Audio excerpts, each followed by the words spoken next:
ये कहानी है 1938 की। कैरली नाम के एक आदमी की हंगेरियन आर्मी में, और वो उस कंट्री का बेस्ट पिस्टल शूटर था।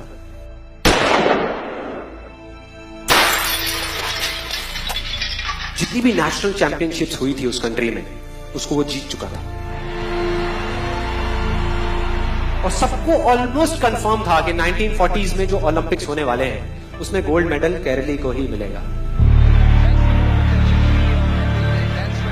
और उसने सालों से ट्रेनिंग करी थी। उसका एक ही सपना था, एक ही फोकस था कि मुझे अपने इस हाथ को दुनिया का बेस्ट शूटिंग हैंड बनाना है, बेस्ट बनाना है, बेस्ट बनाना है। और वो कामयाब हो गया, उसने बना लिया बेस्ट शूटिंग हैंड। सिर्फ 2 साल का फर्क था। 1938 में एक आर्मी का ट्रेनिंग कैंप चल रहा था। क्योंकि वो आर्मी में था तो एक एक्सीडेंट हो गया। उसके उसी हाथ में जिससे उसने गोल्ड मेडल जीतना था, उसमें एक हैंड ग्रेनेड फट गया और वो हाथ चला गया। जो उसका सपना था, जो फोकस था, सब खत्म।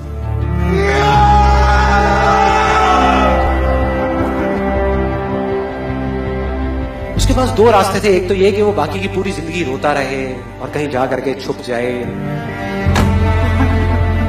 या अपना जो गोल था जिस पे उसने फोकस किया हुआ था उसको पकड़ करके रखे। तो उसने फोकस किया उस पे नहीं जो चला गया था, जो उसके पास नहीं था। उसने फोकस किया उस पे जो उसके पास था।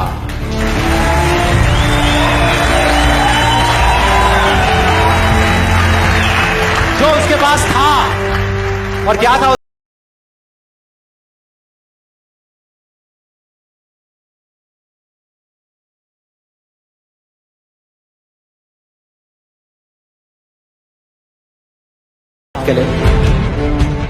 और सही 1 महीने बाद अपनी ट्रेनिंग शुरू कर दी इस हाथ की।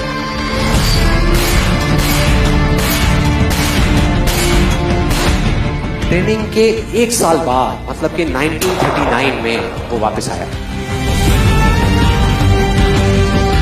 नेशनल चैंपियनशिप्स हो रही थी वहीं पे हंगरी में, और बाकी भी बहुत सारे पिस्टल शूटर्स थे वहां पे। उन्होंने जा करके उसको कंग्रेचुलेट किया। कहा कि यार देखो, ये होता है जज्बा, ये होती है स्पोर्ट्समैन स्पिरिट, कि इतना सब कुछ होने के बाद भी तुम यहां पर आए हो हमको देखने के लिए और हमारा हौसला बढ़ाने के लिए। किसी को नहीं पता था कि वो 1 साल से अपनी ट्रेनिंग कर रहा था लेफ्ट हैंड की। और उसने जवाब दिया,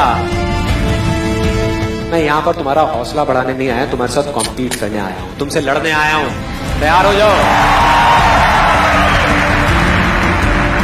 और कंपटीशन हुआ। बाकी सब वहां पर जितने भी लोग थे वो कॉम्पीट कर रहे थे अपने बेस्ट हैंड से। ये कॉम्पीट कर रहा था अपने ओनली हैंड से। ओनली हैंड से। कौन जीता? The man with the only hand, केरली, जीत गया। लेकिन वो यहां नहीं रुका। उसका गोल क्लियर था कि मुझे इस हाथ को, इस कंट्री का नहीं, इस पूरी दुनिया का बेस्ट शूटिंग हैंड बनाना है। उसने अपना सारा फोकस उठा करके डाला 1940 पे, जब ओलंपिक्स होने वाले थे। लेकिन 1940s के ओलंपिक्स कैंसिल हो गए वर्ल्ड वॉर की वजह से।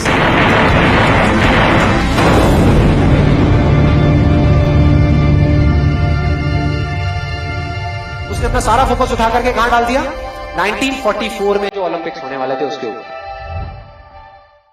और 1944 में जो ओलंपिक्स होने वाले थे वो भी कैंसिल हो गए वर्ल्ड वॉर की वजह से। फिर से cancel.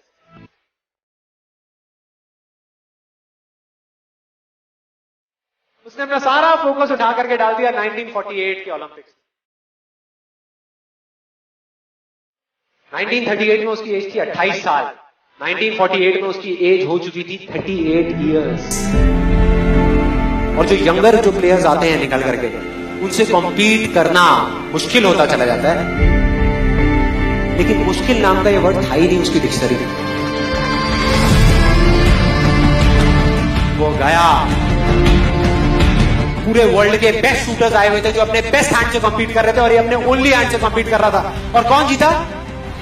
The man with the only hand.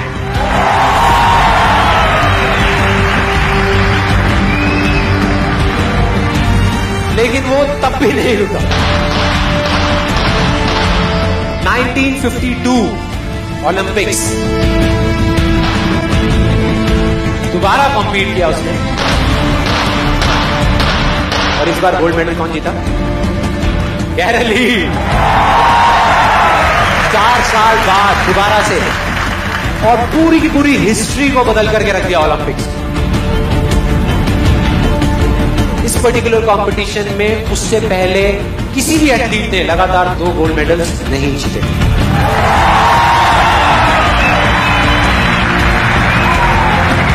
अब किसी भी लूजर के पास चले जाओ, उसके पास लिस्ट होगी बहानों की कि मैं इस वजह से फेल हुआ अपनी लाइफ में, इस वजह से मैं कुछ नहीं कर पाया। बहुत लंबी लिस्ट है। और दूसरी तरफ विनर के पास चले जाओ, उसके पास में 1000 वजह होगी वो ना करने की जो वो करना चाहता है, सिर्फ एक वजह होगी वो करने की जो वो करना चाहता है, और वो कर जाएगा।